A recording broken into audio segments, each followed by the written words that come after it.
দেয়াল লিখনের শব্দ পরিবর্তনকে কেন্দ্র করে আবারও উত্তপ্ত হয়ে উঠেছে চট্টগ্রাম। নগরীর নিউ মার্কেট ও সরকারি সিটি কলেজ এলাকায় দফায় দফায় সংঘর্ষে জড়িয়ে পড়ে ছাত্রদল ও ইসলামী ছাত্র শিবিরের নেতাকর্মীরা। এতে উভয় পক্ষের অন্তত অর্ধশতাধিক আহত হয়েছে বলে জানা গেছে। এর মধ্যে কয়েকজনের অবস্থা গুরুতর।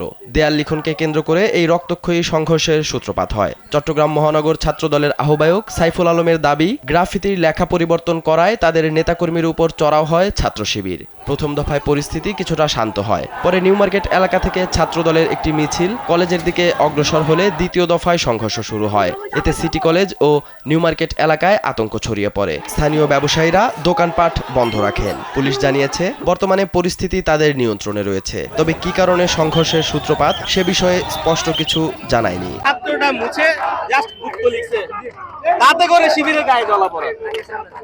তা আপনারা যদি গুপ্ত না হইতে তাহলে এই লিখাটা আপনাদের গায়ে লাগার কারণ কি?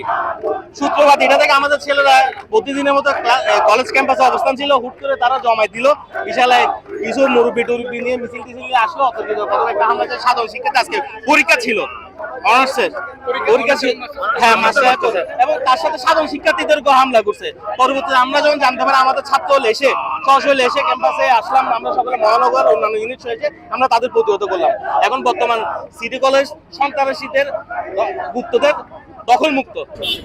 পরীক্ষা চলছিল, আপনারা দেখেছেন যে পরীক্ষা পরবর্তী সময়ে পুলিশের উপস্থিতিতে আমাদের শিক্ষার্থীরা তারা যাতে ভয় না পায়, তাদেরকে আমরা পুলিশই ওই নিরাপত্তার মাধ্যমে বের করে দিয়েছি, যাতে কেউ আতঙ্কগ্রস্ত না হয়। তো মূলত যেহেতু ছাত্রদেরই দুটা পক্ষের মধ্যে এই অসন্তোষ, আমরা আহত কথা বলতেছি যে আসলে তাদের মধ্যে কি নিয়ে ঝামেলা। তো আপাতত আমরা ধারণা করছি যে এখনো কোনো শঙ্কার কোনো পরিস্থিতি নেই, পুলিশের উপস্থিতি আছে।